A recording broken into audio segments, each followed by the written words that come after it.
What is going on, guys? It is Bucky and welcome to your 37th JavaScript tutorial. And in this tutorial I want to go over something called the date object. Now the date object is a really useful built-in object whenever you're working with the date and the time. So what it does is whenever you create a date object, it goes ahead and it grabs the current date, which is in this case 3/31/2011, and it also grabs the current time, which is 3:21 p.m.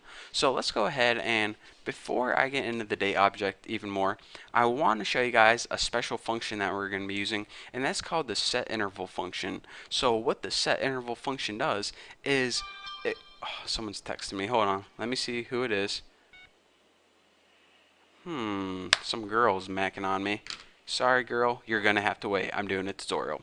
So anyways, what the set interval function does is it runs a function however however much time you want to increment it by. So for example, you can run a function every second or every 5 seconds. So this is really hard to explain, so I'm just going to show you guys an example. So function, we'll just name it like do something, and what this function is going to do is just print something out on the screen. So document write, and just go ahead and write like tuna on the screen or something, tune key, who the heck cares. So set interval takes two parameters. The first parameter it takes is what function do you want to run? Well, I'm just going to run that do something and make sure, there we go, it's the right one. Make sure I didn't have any typos. And the second parameter is the increment you want to run it in, and this is in milliseconds. So if you write 1000 milliseconds, that means 1 second. So now what's going to happen is this: you're going to have your function called do something, and all this does is print something out on the screen, and you're going to say run this function every 1 second. So now if you go ahead and launch this in Chrome, it's going to say tuna, tuna, tuna, tuna, tuna every single second. So that's a pretty cool function. Again, that's called the set interval function, and the reason I want to explain it to you guys is because we're going to be using it in the program we're going to be building right now. So anyways, the program I'm going to be making is this. I'm going to be making a basic clock, and what this clock is going to do is each second it's going to give you what time it is. So it's going to say 3:23, 3:23 1 second, 3:23 2 seconds, 3:23 3 seconds. So it's not going to be formatted nicely, and it's not going to be real pretty because I only have like 7 more minutes to make it. But I'm just going to try to explain to you guys what the date object is and how the date object is useful whenever you create things like clocks. So the first thing that we're going to be needing is a function that we're going to be calling every second. So go ahead and make a function, and I'm going to name mine print time, because all this is going to do is print the timeout on your computer. Oh, got a hairball. Print the timeout on your computer screen. So go ahead and make a variable called now, and in order to make a new date object, go ahead and press new date with empty parentheses. And what this does is it's gonna go ahead and grab the current time of day and also the date and store it in a variable called now. So now that variable called now holds the current date and the current time. So it holds a lot of information, but we want to access certain pieces of information such as the hours, the minutes, and the current seconds. And what we're going to be doing with this information is just printing it out. So let's go ahead and make a couple variables. Variables hours is going to be equal to now, which is the date object, and the method to get the hours in that date object is get hours. So for example, right now, like I said, it's 3:24 p.m. So it's gonna get the number 15 because 15 is the number of hours in military time of 3 o'clock.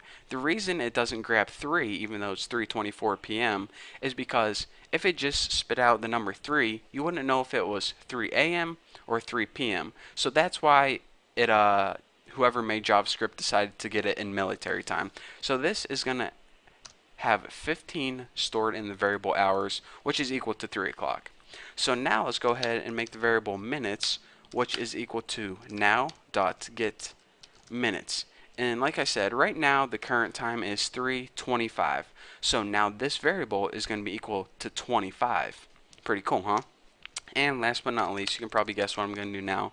Variable seconds equals now get seconds. So this is the number that's going to be changing on our screen every time. It's going to be like 15, 16, 17, 18, and it's going to print out a new second every time, since every second it's going to be grabbing all that information and the seconds is going to be changing every time we print it out.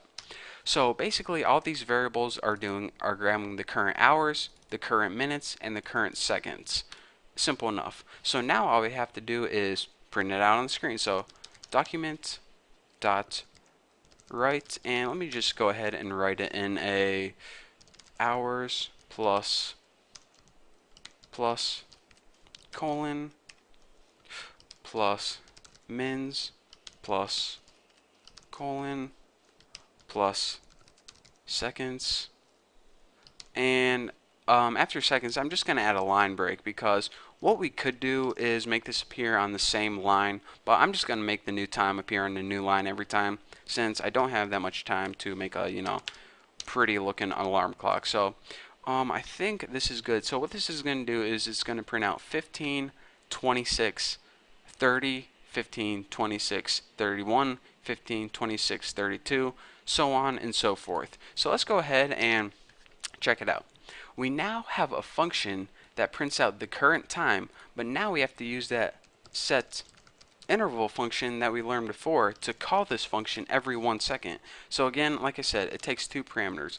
The first parameter is print time, or in other words, what function do we want to call, and the second parameter is how often do we want to call it. 1000 milliseconds, aka we want to call this function every 1 second. So now let's go ahead and save it and launch in Chrome. And I got a typo somewhere, so hold on, I'll find it for you. Alright guys, I found my error. I accidentally typed get menus instead of get minutes. So now that I threw the T in there, it actually should work now. So let's go ahead and launch in Chrome. There we go.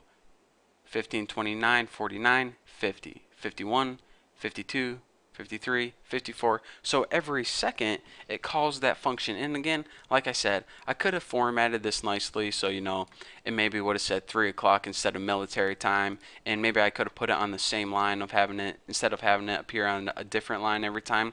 But hey, I only have like 10 minutes to make these tutorials, so that's what you get. So basically what I want to show you guys in this tutorial is we can use the set interval function, which is a built-in function in JavaScript, to call one of our functions in a certain time increment, in this case every second. So in this example, every second it called our function print time, and all print time does is it uses that date object to store the current time of day in the variable now. And what we did is there are a bunch of different informations in that object. 3 of them are get hours, get minutes, and get seconds. We use those pieces of information to make a very simple clock on our website. Again, the date object has a lot of different methods that are associated with it. If I went through all the methods, then it would take an awful lot of time, and I don't have that much time in these tutorials. It will take like 20 tutorials to teach you guys of all the different methods, but if you want to learn those methods, go to the JavaScript website, whatever the heck it is, and you can check them out. But anyways, whenever you're working with dates, such as building a calendar, or times, such as building an alarm clock, this is the object that you need to use, and this is how you create it right here. So hopefully you guys learn the concepts of set interval and also how to use the date object for something in a kind of useful program. So for now, that's all I have for you guys. So thank you guys for watching. Don't forget to subscribe, and I'll see you guys next video.